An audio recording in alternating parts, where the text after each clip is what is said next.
Hello, this is the Negro Exciting News Fun Show, and I'm your host, DJS. Yeah, so we're talking about David A now. David A, announced his retirement from boxing. He wants to go into acting. Yeah, good luck to him. Yeah, he had a distinguished boxing career. You know, won the cruiserweight world title and the heavyweight world title, where he beat Valuev, which was a brilliant fight. Yeah, and David Haye, he's one of my favorite boxers. Yeah, but the thing is, yeah, a lot of people, boxers, when they retire from boxing, they try to have a boxing career. I mean, a acting career, and for whatever reason, it doesn't really seem to happen. Yeah. I mean, in more modern times, you had Lennox Lewis wanted to, you know, be in Hollywood and make movies and all that kind of stuff. And from what I can see, it didn't happen. Yeah, there's just something, in this Hollywood infrastructure that will not allow professional boxers to become actors. Yeah, A-list actors. Yeah, sure. You get a few people that get a part here and a part there, but I've never seen one of them have a proper career. And the closest person I've seen to have a proper acting career, who was a boxer, a professional boxer, is Mickey Rourke. But Mickey Rourke was an actor before he was a boxer. Yeah, Mickey Rourke said in his own words, yeah, that he ruined his acting career, and the only thing he could do next was go into boxing. So that's what he done. Yeah, and that was really funny because I used to do film extra work, and Mickey Rourke was on the film set. Yeah, and one of the other film extras said, "Oh, there was a guy coming in the distance, yeah, because whoever it was special. He wasn't an extra or whatever. And everybody was looking to see who it was. Goes, oh, it's that boxer. He didn't say it's that actor. He said it's that boxer. Yeah." And then Mickey Rourke came, and he was just really friendly and outgoing. He was very friendly with everyone. He had a little toy dog, a little silly dog in the palm of his hand. But he was really nice, spoke to everyone, perfect gentleman. You couldn't knock him. Yeah, for his behavior and his demeanor. Yeah. What was the name of that movie? Oh, Stormbreaker. Yeah, Stormbreaker. Yeah. So Mickey Rourke was a actor who went into boxing and came back to acting. He wasn't a boxer who became a successful A-list actor. Yeah. So I done a bit of research. So basically, here's some of the names that were boxers and went into acting. Jack Dempsey. Yeah. I mean, I don't know any movie that Jack Dempsey, yeah, was a big star of. A big star in, rather. Yeah. Then Jack Palance. Yeah. His boxing name, or his real name, was Jack Brazo. Brazo. Yeah. So I was, where I was reading up about this, it said he was a very good heavyweight boxer. Yeah.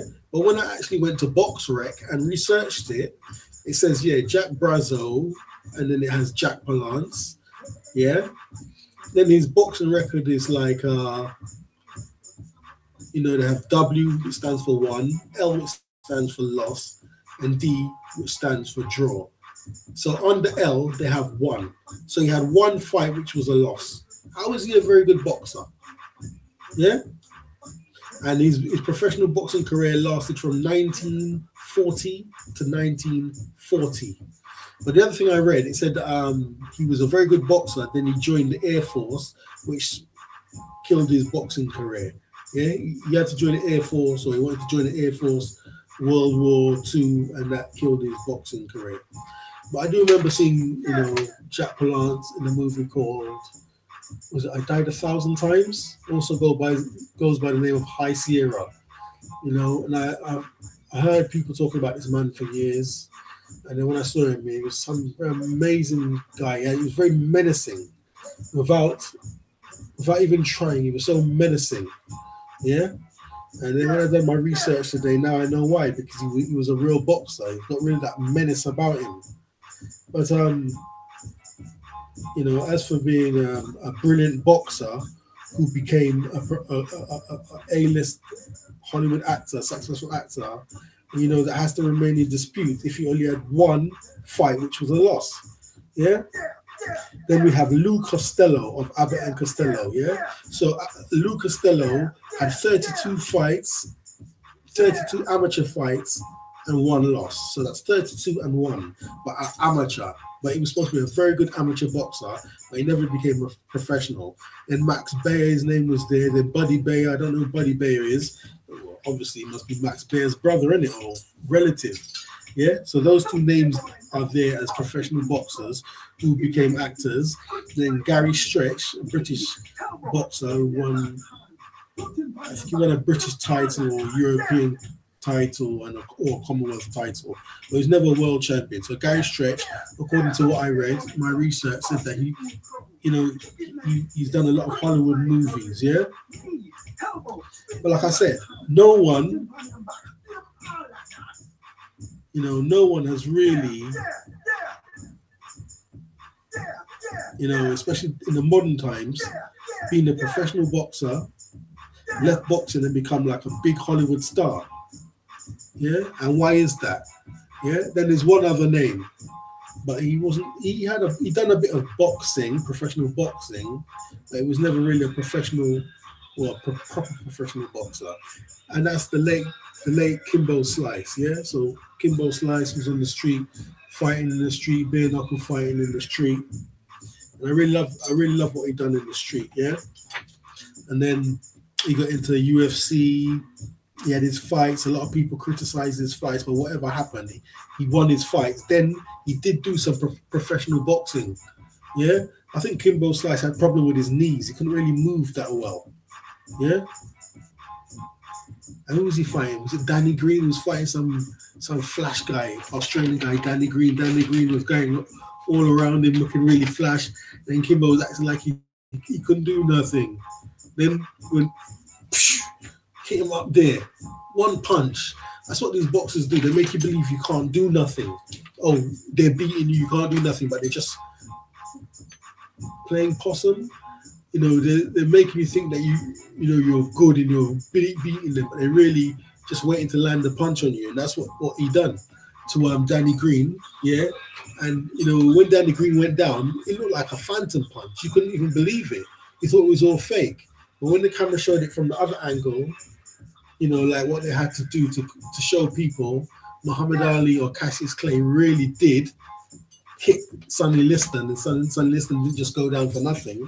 You can see Kimbo Slice really did hit Danny Green. Yeah? And, after Kimbo died, I saw a video and a voice on YouTube said, Kimbo was 40, he was really too old, yeah, and he would struggle to train with the younger fighters, and he took a lot of punishment. But the voice of the person saying it was overjoyed. It wasn't gloomy and sad and miserable. Oh, Kimbo died. He was trying to fight with younger guys, so that's why he had a heart attack, because he couldn't keep it. It was like happy. Oh, yes, Kimbo died.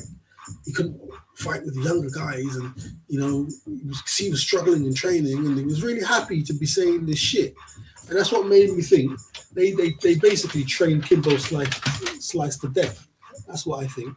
They trained him, and to me, it seems like Kimbo was a yes man. Anything they said to him, he will do it. Yeah, because he's looking for success and money in his life. He wants to help his family. He's a family man. Yeah, so. He will do it, and I think they literally worked Kimbo Slice to death and killed him. Yeah, that's literally what they do. Because some of the training I see in MMA, it's just like you're never even going to do that in a real fight. And about all the training they put Kimbo Slice through, he would still remain the same fighter as he was in the street. It's about these fists to knock somebody out. Yeah, it's sure in the UFC you might put in a knee. I don't think I've ever seen him once kick to somebody's head. Not once. Yeah, he put in a knee, but he was the same person. So all this other extra stuff they're making him do, it's just like, what's the point of making him do that? And he's not going to use that. He's not even going to use that in the fight. Yeah. So he's doing all this stuff, trying to keep up with the young dudes, and like I said, they trained him to death. Yeah, and they killed him off. That's just my motherfucking opinion. Yeah. So back to David now. I just feel like, you know, there's something. Oh, let me talk about this dude for a minute.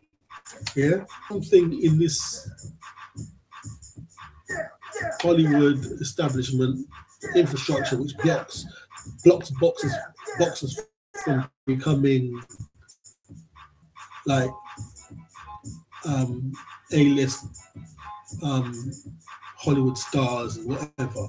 Yeah, there's something there. So also, yeah, we had Tommy Morrison, yeah, who was John Wayne's nephew. So he had well, couldn't really say he had a good boxing acting career, but he did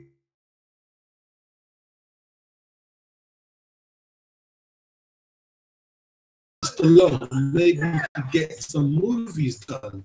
It could be in one of the Expendables or project that Stallone has running or is going to do in the future. Yeah, like Randy Couture was in the Expendables movies, and he only retired from MMA when he was 47 years old. So, you know, he was with Stallone and had, you know, he done some movies. But like I said, you know, Randy Couture is MMA. He's not Queensberry rules boxing. It's something different. Yeah. I'm not being a hater. You know, I wish David Haye the best. I would love to see him in some Hollywood movies. You know, he's very swashbuckling, very exciting person. His fights are exciting. You know, and he's definitely got star quality about him. And, you know, I wish him the best. But like I said, you know, we have to bring up this word no one wants to hear. There's some Illuminati business going on in this fucking Hollywood, man. Come on, my friend. Yeah. We just had Harvey Weinstein's being exposed, yeah. And Bill Cosby. Yeah. Now Bill Cosby in the 60s, he was making jokes about Spanish fly. What's Spanish fly?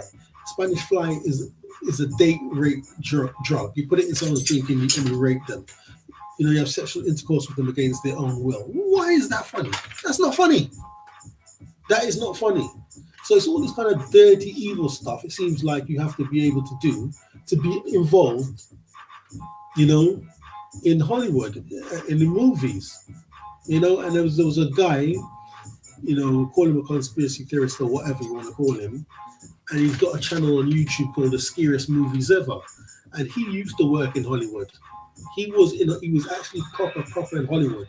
Yeah, not like us out here guessing. He was in Hollywood. And what he says is, yeah, you know, male and females, they have to be bisexual, yeah, and they're pimped out. They're literally pimped out. Yeah.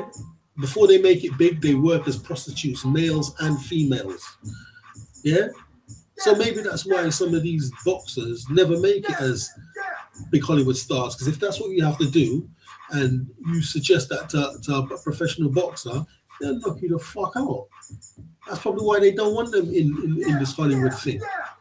Yeah? And I saw a video the other day with this girl. Well, she's a woman. She's got a baby now with this dude. Yeah? And, you know, she was in Hollywood. She was waiting tables. And then it got to a stage, the stuff they was asking her to do, she couldn't do it.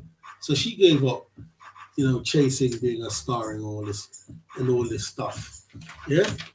It's a very evil, disgusting world.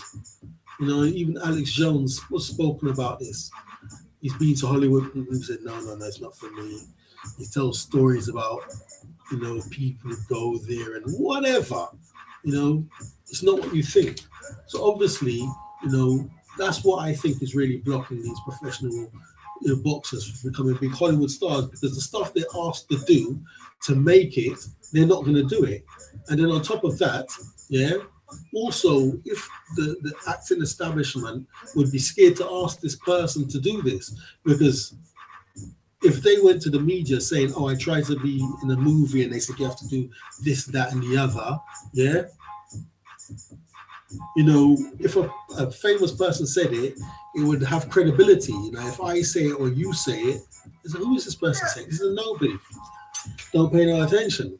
If a proper famous person says this, you know, especially someone who has a strong fan base, you know, people might be more willing to take this stuff seriously. Yeah. So anyway, you know, maybe what David should do is start his own film company. Yeah. You know, he can hire writers if he can't write himself, directors, cameramen, make his own motherfucking movies. Yeah. Make his own motherfucking movies, and he needs to have a marketing team. Yeah. Once the movie is made, they can market the movie and sell it online, Netflix or whatever. Yeah. You know, maybe he'd never be a big Hollywood star. Maybe that's what he wants, more than being an actor. Yeah. Maybe more than being an actor, maybe he just wants to be in that kind of limelight, have that kind of glory. I don't know. Yeah. I really don't know, but that's what I think he should do. No, let him try first. Let him try to get into Hollywood first. But if he can't get in for whatever reason, that's what he needs to do.